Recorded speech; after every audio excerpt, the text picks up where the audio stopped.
Dengan nama Tuhan yang melafazkan kalimah sumpah atas nama makhluk dan manusia. Assalamualaikum warahmatullahi wabarakatuh dan salam Malaysia Madani saya titipkan buat anda semua.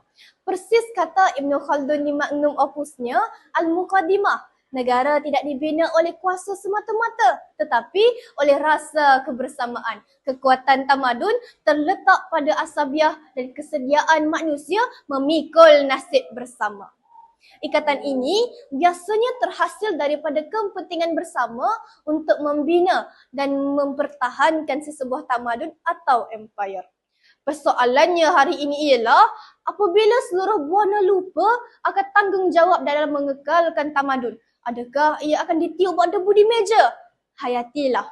Bersama membina negara bangsa, semangat asabiah kita wacana. Namun hadirin, asabiah tidak akan lahir dengan sendirinya.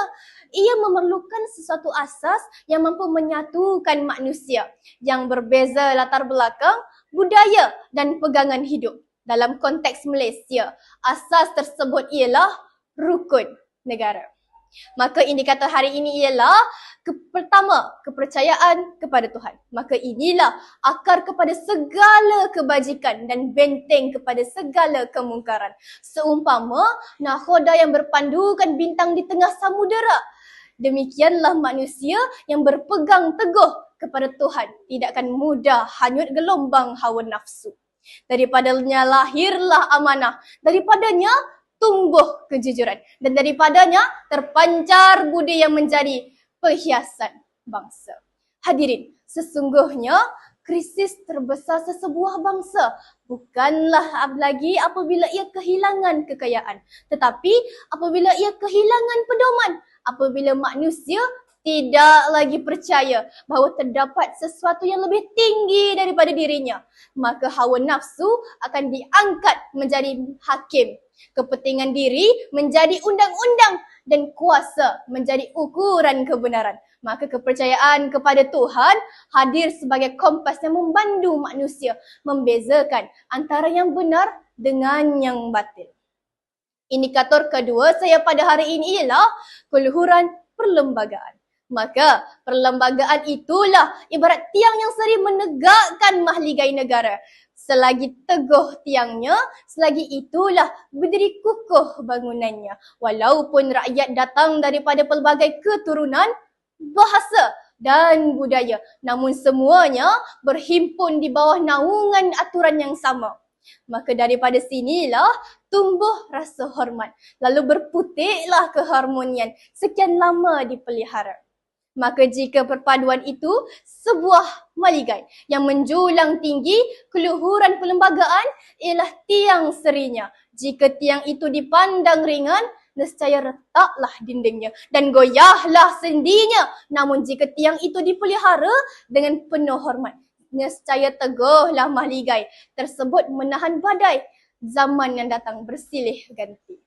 Dan indikator ketiga saya pada hari ini dan yang terakhir, kesopanan dan kesusilaan. Maka adab itulah pakaian kepada ilmu dan mahkota, kepada kebijaksanaan. Betapa ramai manusia yang tinggi ilmunya namun jatuh nilainya kerana kehilangan adab dalam zaman yang lidahnya lebih pantas daripada pertimbangan akal.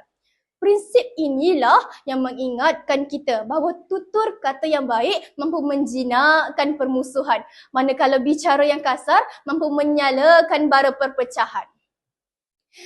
Jika dahulu perpecahan berlaku di jalanan, hari ini perpecahan berlaku di hujung jari. Media sosial telah menjadikan setiap individu seorang penyampai maklumat yang tidak sahih. Malangnya, tidak semua maklumat membawa kebenaran. Fitnah, ujaran kebencian dan sikap ekstrim semakin mudah tersebar. Dalam keadaan inilah rukun negara berfungsi sebagai kompas moral yang mengingatkan rakyat tentang nilai yang harus dipertahankan. Hadirin sekalian, rukun negara hari ini bukanlah pada saat negara berada dalam keamanan, tetapi ketika negara sedang berhadapan krisis perpaduan.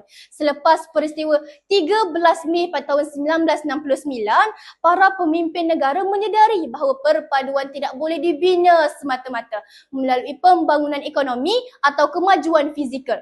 Sebaliknya, negara memerlukan satu ideologi kebangsaan yang dapat menyatukan rakyat yang pelbagai kaum di bawah satu identiti bersama. Lalu pada 31 Ogos, lahirlah Rukun Negara sebagai panduan nasional demi membentuk perpaduan yang kukuh dan berkekalan. Akhirul kalam, saya ingin mengajak hadirin merenung satu persoalan. Apabila generasi akan datang menilai zaman kita, adakah mereka akan melihat sebuah generasi yang membiarkan perpaduan terhakis sedikit demi sedikit? Atau sebuah generasi yang menghidupkan kembali semangat asabiah melalui penghayatan rukun negara?